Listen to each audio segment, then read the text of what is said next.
अपने अपनी सर्विस के अंदर, अपनी ड्यूटी के अंदर, अपने स्कूलों के अंदर ऐसे लोगों से जो वक्त के सत्ता के अंदर मौजूद थे, उनसे बहुत सारी चीजें हासिल किया हूँ। हमारे यहाँ कितने हाई स्कूल है, कितने स्कूल है, क्या यहाँ के किसी आमदार ने या किसी नामदार ने या यहाँ के किसी मिनिस्टर ने उन स्कूलों पर तवज्जो दी है? हमारे कब्रिस्तान की तरफ चले जाए, कब्रिस्तान के अंदर जानवर घूमते रहते हैं, घास उगी रहती है। दूसरे इलाकों के अंदर कब्रिस्तान के अंदर म्युनिसिपैलिटी के जानिब से निजाम है कि वहां पर बाकायदा सफाई का नजम किया जाता है, लेकिन यह वो निजाम भी मैंने नजर नहीं आया।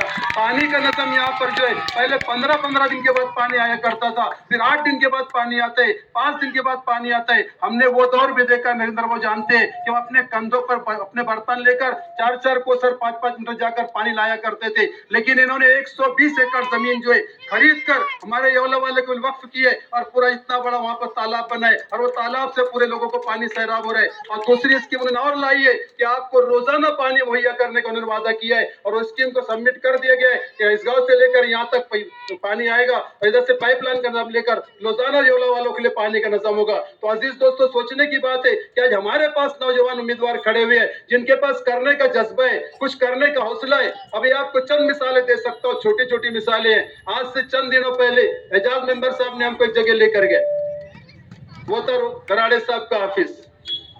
कराड़े साहब का ऑफिस था, कहा कि सर आप लोगों को इलाके का पूरा के पूरा सिस्टम हमको देना है।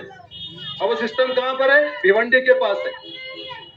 भिवंडी के पास इन्होंने पूरे कॉलेज बनाए और कहा कि आप भिवंडी के रहने वाले हैं सर, हम चाहते हैं कि वहां कॉलेज के अंदर आप जाए और वहां के निजाम को संभाले। हमने कहा नहीं, हम येवला के निजाम को संभालना चाहते हैं, भिवंडी से आकर येवला में देखना चाहते हैं, येवला में हम क्या करेंगे। तो फिर लक्ष्मण दराड़े साहब से मुलाकात हुई, रुपेश के वालिद साहब। रुपेश के वालिद साहब ने कहा कि सर आप साइंस कॉलेज को शुरू कीजिए, सारी सुविधा हम देंगे, सारे इंतजाम हम करें। क्यों? क्योंकि हम यूनानी कॉलेज लाने वाले हैं। दोस्तों बताइए, 2 हाई स्कूल है और दोनों हाई स्कूल के अंदर क्या लिया गया? आज फैकल्टी ली गई। अगर एक में साइंस ले जाता तो आज मेरी कौम की बच्चियां और मेरे कौम के बच्चे डॉक्टर होते, इंजीनियर होते और यहाँ पर बहुत बड़े इलाके के अंदर हमारे लोगों को सहूलतें फराहम होती है। लेकिन हमने यहाँ पर दोनों आर्ट्स लेकर हमारे बच्चों का बहुत बड़ा नुकसान किया है। तो हम चाहेंगे दराड़े साहब से कि हमारे इधर इलाकों के अंदर बहुत सारे ओपन स्पेस पड़े हुए हैं, बहुत ओपन स्पेस है।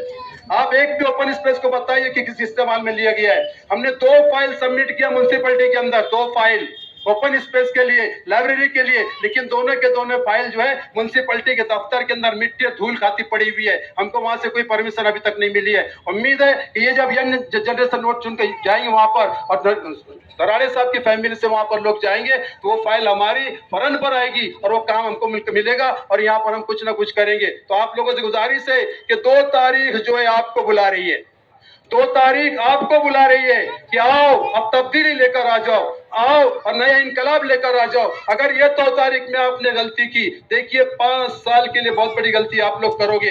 2 साल की 2 तारीख की गलती आप